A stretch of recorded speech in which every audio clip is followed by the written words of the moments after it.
Hello again, my name is Aisha Ochuwa and I'm here to speak to you about staffing. What is staffing? Staffing is simply the process of recruiting and hiring individuals with the right set of skills, knowledge, expertise and passion to help grow your business. Now, understand that the type of team you put together will determine how fast your business will move, because your team can either make or mar your business. For a better understanding of the staffing process, I have broken down the entire process into different stages. Now, these stages are workplace mapping, job analysis and definition, sourcing and recruitment, onboarding and training, and staff maintenance tactics. The very first step in staffing masterminds is the workplace mapping. What is workplace mapping? This is simply the process of viewing the business, analyzing it, and determining the number of people you would need to bring on board to help you run the business smoothly. During this process, you also get to determine the types of skills you need, the types of expertise, work experience you would need, age brackets. That is workplace mapping. The essence of this is so you do not underemploy or overemploy. Underemployment would be a shortage of manpower. Overemployment will simply result to a waste in resources. So it is important to map the workplace, analyze, determine, and see what you need to help you run your business smoothly. During this process of workplace mapping, you as the employer need to make sure that your workplace is conducive enough to onboard the necessary talents you need. Now, understand that in as much as employers need talents, in as much as employers need the right candidates for the job, understand that these candidates also need a conducive workplace. So you need to put everything in place to onboard people who will take over the different roles that you have identified. So in order to attract the kind of candidates you need for the job, see, it's one thing to attract them, it's another thing for them to stay. Now, for them to stay, number one, your job description has to be clear enough. Number two, your workplace has to be conducive. Now, workplace being conducive does not only refer to the environment. The environment is a great factor, but it also refers to your structure, because these right candidates also need a career advancement, and for them to have the kind of career advancement they desire, you must be organized enough to put that structure in place. Structure in the form of physical structure. It also means your background structure.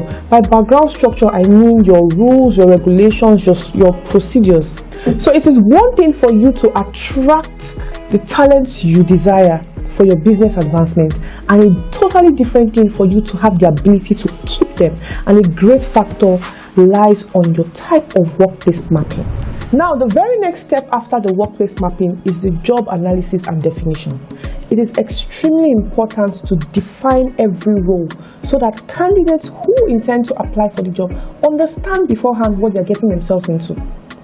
Now, it is one thing for them to have a certain expertise in, let's say in telecommunication, for instance. It's another thing for you to say, this is what I require of you. I know you have this general knowledge, but this is what I need of you. Now, the only way to properly communicate this to interested candidates is to define the job, properly analyze, and then define. Now, I mentioned analysis because you have to understand what you are letting on in the first place. So you have to understand it, you have to analyze it, you have to lay it on the table, picture every role and know what you expect of the people. Now, that is your analysis. Now, after analyzing, you have to be able to define. That's communicating it to the interested candidates before you know if they are suitable for the role. Now, this will also assist them to understand if they are capable or not. If they are capable or not. So it is important for you to define, to analyze and define every role you have available in your organization. You should note that your job description will also serve as a roadmap to success, because throughout that employment, the employee knows what is expected of him. So there'll be no need for you to come at every point reminding the person of what to do. The person already knows what is expected of him or her. in that employment. So it will serve as a roadmap to success, making them understand the skill requirements, the clear duties and your expectations as an employer. The very next step is sourcing and recruitment. It is important that after you have defined all the available positions and you know exactly what you need to fill up those positions, you start to create awareness for the available positions you need to fill. There are a lot of people who have the exact type of skills, experiences, that are within the age bracket that you need for your organization. So it's for you to create awareness so they know that that type of vacancy is available and they apply. Now, please, during this process, make sure that everyone you bring on board is analyzed and assessed based on skill, experience, and everything you have determined you need, and not based on nepotism and the who you know formula, because that is very common. People tend to employ based on nepotism, based on my elder brother, you're my daughter's friend, my son's this and that, and then they employ people who have no experience whatsoever in that field, and along the line they realize that, this person doesn't have the necessary experience I need, doesn't have the necessary skills, and is not even willing to learn, and then they start going through the same process all over again, recruiting. And that's why organizations tend to fill up the same position over and over again, because they do not take the necessary care to properly scrutinize those who have applied for the job. They just apply people, they just employ people based on looks, and based on recommendations from friends, family, bosses. My boss said his daughter has graduated, she needs a job. Okay, no problem, just come and fill this position, forgetting that it's an actual role that needs to be filled. You actually need to fill that role. You actually need a talented person to take that job to the next level. So make sure whatever scrutinization, whatever recruitment you are doing is based on actual skill, actual merit, and not the who you know formula. After recruitment, the very next step is onboarding and training of new staff members. Now, it is important to introduce new staff members to the work environment. They need to be familiar with the environment, to know what to do, where to find this, who the necessary authorities are in the organization. That is what onboarding is all about. Introduce them to the work environment, make them comfortable, help them settle down, make them understand what they need to do, how to do it, the first step, the next step, how to go on with their daily activities. Helping them settle down will help your business get organized faster. Now, training. People always have this misconception that trainings are only beneficial to the employees. That's wrong. Trainings are also beneficial to the employers, because the more knowledge your employees acquire, the more they will input into your business and the higher your business would go. So invest in staff trainings. Train them, help them settle down fast, help them understand the job description faster, help them excel in their different roles faster.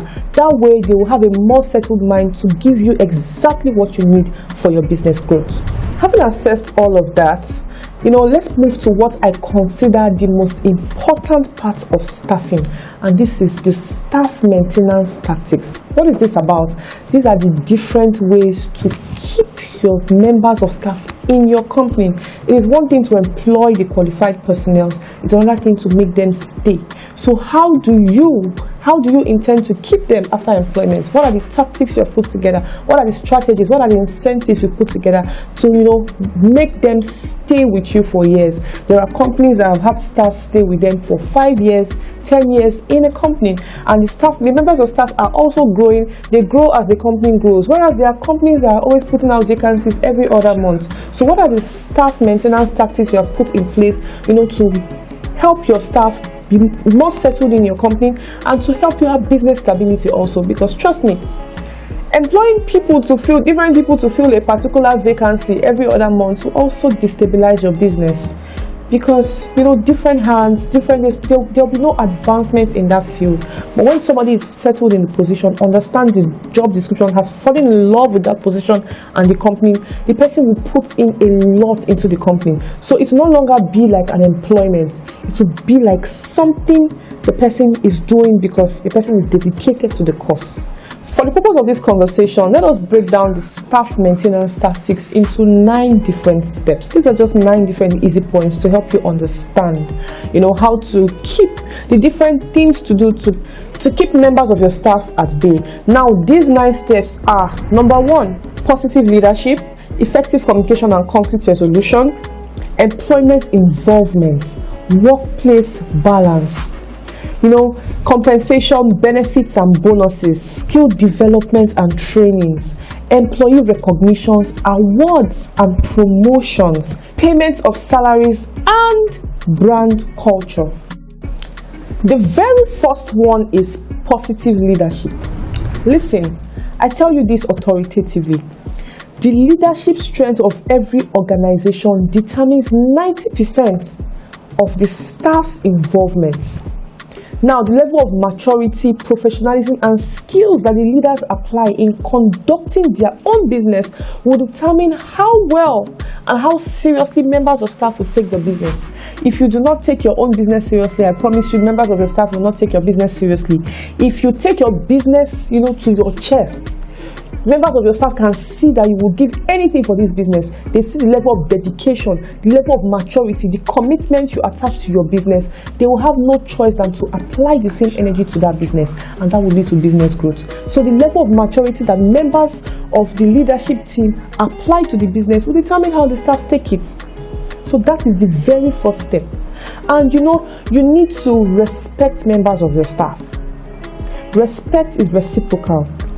The level of respect you give them, the way you treat them like humans, will determine how much they will love your business. If you disrespect them, treat them with so much disdain, they will not even have the mind to, show love to your business. But if you love them to a great extent, you respect them, they see it visibly that their bosses respect them. There are some things that happen by default. They just find themselves being dedicated to your cause, wanting to make you happy, wanting to see your business grow. So that is also attached to the level of maturity you apply to your business. The very next point is effective communication and conflict resolution. It's like the name implies. Effective communication, conflict resolution. Let's start with effective communication. It is important for the management to maintain a good level of communication with members of staff. Now, trust me, you want members of your staff to be able to communicate their emotions to you, work-related emotions, at every point. You need to be at the center of their activities. You need to know what is going on, work-related, what is going on with them at every point. How are they taking their job? Are they having difficulties? Do they need help? Where they are having difficulties, there should be room for assistance. There should be room for collaborations between team members. You should encourage unity, encourage, respect in the workplace. Team members should respect themselves. Management should respect members of staff. Members of staff should respect the management. There should be a good level of communication, maturity between both parties. Now, that is where effective communication comes in. This in itself encourages, workplace cooperation, a good sense of unity, and it will also help you monitor your workplace progress. During conflict resolution, there must be room for open communication and problem management. I don't think there is any problem workplace related that cannot be resolved. There must be a solution. So there must be room for problem management. Where there are issues between team members, there must be room for, team members, for both parties to air their opinions, for them to express themselves. Where there is an issue between a member of the management and a member of staff, there must be room for both parties to be heard. The legal principle, audi autorem patent, must be utilized at every point. This means hear the other party, hear both sides. This must be utilized at every point. Both parties must be heard. Don't listen to one part and draw a conclusion that would affect the other part. You should listen to part A and part B before coming to a conclusion. This encourages confidence in whatever decision you're going to make as the management. Yes, this will help them be confident in your decision. So even if the decision is going to be against one of the parties, that party will know that at least I was heard. So whatever they did, they listened to both parties and they made their decision. But if you make your decision after listening to one party, the other party will feel cheated. And this will cause a big breach in, collaboration, cooperation, and your progress at work. Now, this principle also helps to checkmate both the management and the team members, because they know if anything goes wrong, both parties will be hurt. If a member of the management team is being unfair to a member of staff, that member of staff will have no issues, understanding that if anything goes to the worst, I will be heard, I will be given a room to express myself. And the member of the member of the management will also be cautious, understanding that if something goes wrong, if this person reports, both parties will be heard. Whatever I'm doing will be brought to light. So that person would understand that caution has to be exercised. So this will help in checkmating and coordinating conflict resolutions at the workplace. The third point is employee involvement. It is wise to involve your employees in, decision making, no matter how little, no matter how insignificant. It gives them a sense of belonging. It gives them a sense of involvement. Everybody loves to be involved, especially at employment. Everybody loves to be involved to an extent. So no matter how little the decision making is, give your employees room to make a decision, to call the shots once in a while. Ask of their opinion, seek their opinion, get their inputs, make them involved. That will give them a sense of belonging, understanding that the company is not just for one person, it's not just for one group of people, it's not just for one party, but it's for everybody, and it needs to be collectively uplifted. The fourth point is the work-life balance. It is important for you as an employer to afford your employees the opportunity to, refresh their minds after long hours of work. There must be room for rest. There must be room for refreshment. There must be room for relaxation.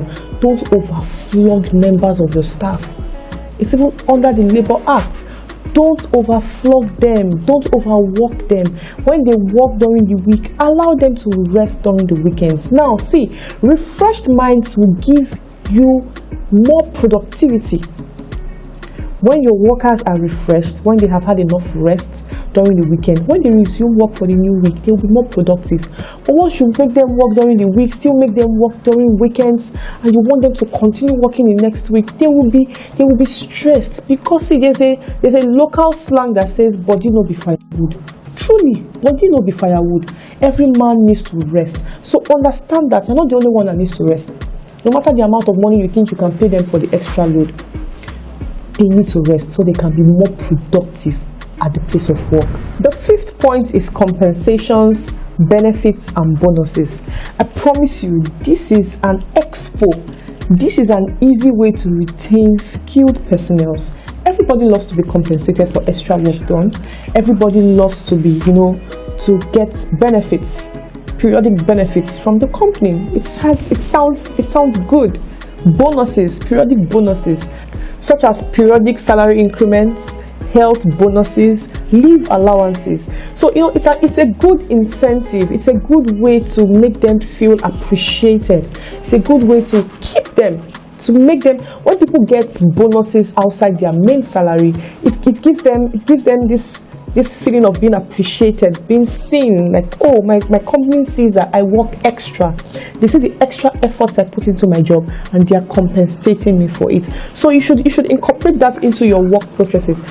Let there be room for, periodic allowances, throw bonuses here and there once in a while. When they make you a lot of profit, show them some love, show them some appreciation by way of benefits, compensations for extra hours of work. When a member of staff, puts in extra hours of work without you even requesting for it, appreciate that person by making the person realize that you see the person, and give some form of benefits, give some form of bonuses, give some form of compensation. And when you make a member of staff work without the person's outside of the person's free will, you make the person work for extra hours, compensate the person for the time spent and the extra work done. That way you will keep members of staff, skilled members of staff, without them even being forced to work. That way you will keep skilled personnel in your company for years. Another fantastic way to retain top talents in your organization is to offer them skill developments and different types of trainings. Now, I promise you, these top talents you like and you will love to retain also want to grow. Nobody loves to feel stagnant. Nobody wants to feel stagnant at the place of work. So there must be room for improvement, room for growth, room for acquisition of new knowledge. Now, before that person got to the point of being such a great talent that you want to retain, it took years of training and lots of skill acquisition. That's where you should understand that the person would need more acquisition of skills, more growth, more input of knowledge. So offer them trainings, offer them skill development programs that will help them grow. That's where they feel they have a sense of security, knowing that as the company grows, they also grow. So they won't feel like they are wasting their time or being stagnant. They know that every other month, the company is giving them an opportunity to grow in their field. So offer your members of staff skill development programs and a lot of training programs so they grow in their field. The 7th point is employee recognitions, awards, and promotions. Periodically, there should be a platform to, recognize, reward, and promote the top performers. This way, the members of your staff will understand and appreciate the fact that their extra efforts have not gone unnoticed. I promise you, these top performers love to be recognized. They love to be noticed. They want you to see the efforts they put in. So make it a conscious effort, either monthly, biannually, or annually, to recognize and appreciate the top performers by way of, employee recognitions or awards, no matter how informal. No matter how informal, just recognize them, appreciate them, no matter how informal it may be. Recognize them, appreciate them, make them understand that you see them, you see the extra efforts, you see how dedicated they are to the cause, and this will encourage them to want to do more. There should also be room for promotions. People who have been dedicated to their cause, people who have put in a lot to the job, should be promoted. Let them climb up the ladder. That way they stay with you, because these top performers always seek career growth. They will not want to stay in the same place for a long time. They want to climb up the ladder. They want to know that they are progressing. So your company should give room for that. Your company should encourage that. So periodically, promote top performers, the people that are extremely good at their job, the people that have shown dedication, shown skill, shown loyalty. Promote them. Take them higher. Give them a platform higher than what they have. Let them know that they are growing. No matter how slowly, let them see the growth. So there must be room for, recognitions, rewards. Rewards could come in form of a platter, in form of monetary compensations, different ways, but let there be room for that. Let there be some form of platform for that. Your workers will understand over time that not only do they belong to a supportive family, a family that sees them, but there is also room for them to advance in the midst of their dedication to the cause. One major reason why people seek new employment is because of late payment of salaries. You should understand that the members of your staff probably have families and definitely have need for money. Even the ones that are unmarried, even the ones who do not have families to cater for, they have personal needs to cater for. So you should step out of that employer high. Bring yourself to the human form and understand that people need money timely. Understand that people anticipate their salaries. So don't postpone it to a week or 2 weeks later. Pay salaries of workers in a timely manner. Fix a date towards the end of the month. Are you going to pay your salaries, the workers' salaries, on the 27th of every month or on the 28th of every month? Let them know the date to anticipate their salary. That way they are more confident. They can plan themselves, because people love to plan themselves. But by the time you don't pay early, you pay them maybe on the 5th of the next month or 2 weeks later, or don't pay your workers for months, they will go. You wouldn't retain your top talents that way. The top talents have taken a lot to become those top talents that you appreciate. So you must reward them for their dedication and their efforts. Don't owe your workers salary. Pay them in a timely manner. Pay your workers in a timely manner. This is the easiest way to retain them. My last point in this conversation is creating a strong brand culture. I promise you, workers see, they know, they appreciate a working company By working company, I mean a company that has rules that actually do work, a company that has a brand culture they stick to. Workers appreciate it. People love a sense of belonging. They love a sense of culture. So create a brand culture. You can articulate it. Have a workbook where people can refer to your rules and regulations, where people know how to appreciate and where to find your guidelines, what to live by. Human beings love to live by the rules. Where there are no rules, there will be a lawless workplace. Lawless members of staff. Everybody will do whatever they want. People come to the office whenever they want, and they start to lose interest in the job over time. Coming by past 9, nobody queries them. Coming by 12, nobody cares. Decide not to come to work, nobody cares. Call and give a shabby excuse for being absent at work. You're like, okay, no problem, whenever you can come. There must be a solid brand culture. Everybody knows resumption time 8 o'clock. You come to the office 8:01, you get queried. The best bet for you is to come to the office before 8. Once it's 8, everybody must be settled at their desks because customers will start to come in. There must be a strong brand culture. So a combination of all of these points would set up any company for the best workforce. That is how you put together a workforce that would actually work for you.